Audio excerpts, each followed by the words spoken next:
Isang Canlaon City sa Negros Oriental sa mga naapektuhang lugar, bunsod ng pagsabog ng kapangalan nitong bulkan. Ang sitwasyon doon sa live agenda report ni Paulo Barcelon. Paulo, kamusta ang sitwasyon dyan lalo na sa mga lugar na malapit sa 6-kilometer danger zone? George, magandang gabi. Isa ang sektor ng agrikultura dito sa Canlaon City na matinding napinsala ng nakaraang pagputok ng Bulkang Canlaon at kailangan na rin ng lungsod ng tulong hindi lang para sa kanilang mga residente kundi sa iba't ibang sektor dahil nga hindi pa rin natin masasabi kung kailan darating ang tinatawag ng mga residente dito na The Big Bang.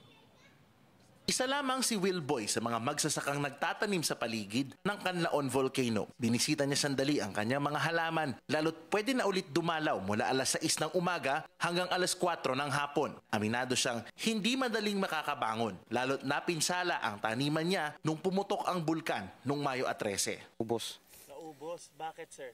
Pwede nyo nga po sa amin bakit naubos? Kaya kuha sa mga abaw na, igos mga abaw ba?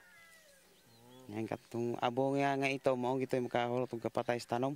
Si Glenn naman, inani ngayong araw ang tanim na kalabasa kasama ang may-ari ng sakahan. Bagamat maraming naani, malaki pa rin daw ang lugi dahil bukod sa pinsalang dulot ng bulkan, may dagdag pa silang problema. Nasa 50,000 pesos ang kapital na kailangan para sa kanilang taniman ng kalabasa. Bawas na agad, hindi pa man tuluyang naaani.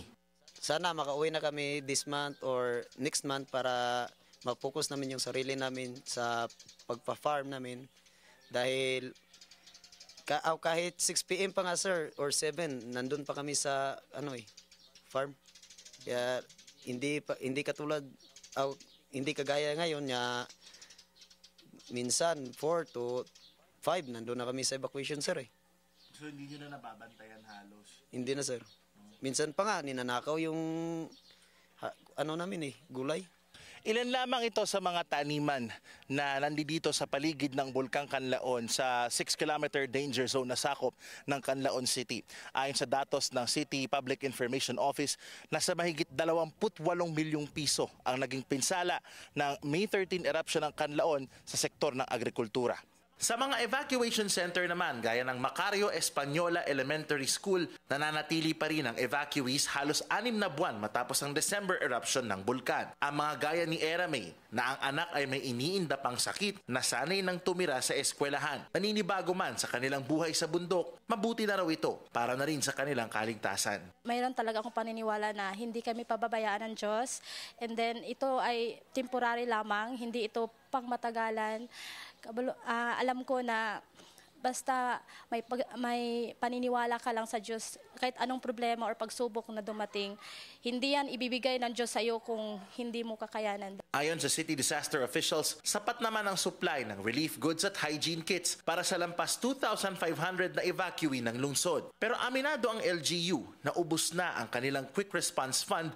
Humihingi sila ng tulong ngayon sa national government na kaagad itong ma-replenish. Our quick response fund for 2025 is only 13 million. 1-3? Yes, 1-3, and it was already depleted last March 4 because every day we have expenses for the food alone that is more than 1 million.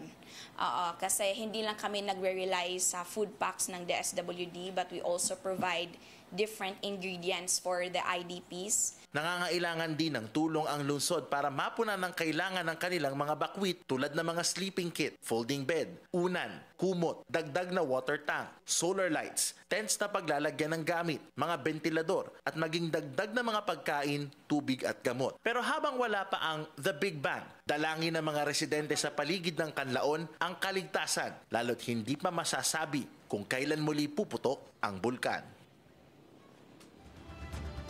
George, batay sa pinakahuling monitoring ng PHIVOLCS kaninang umaga, nasa 5 volcanic earthquake ang naitala, bahagyang mas mataas kumpara sa kahapon.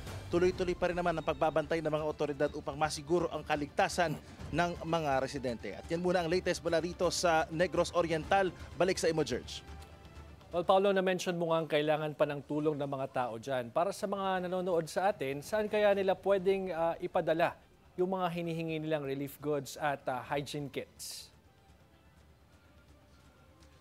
pinakamainam, George, na makipag-coordinate sila sa Canlaon City Public Information Office at doon ay dadalhin yung kanilang mga relief goods. Pwede rin silang pumunta sa City Hall mismo ng Canlaon City at doon nga ibaba yung mga ayuda dahil may mga naka-preposition doon, George, na mga sasakyan na pwedeng magdala sa iba't ibang evacuation center ng mga ayuda na kailangan ng ating mga evacuees mula nga dito sa pagsabog ng Bulkang Canlaon. George? Maraming salamat, Paulo Barcelon live na nag-uulat mula sa Negros Oriental at mag-ingat kayo dyan.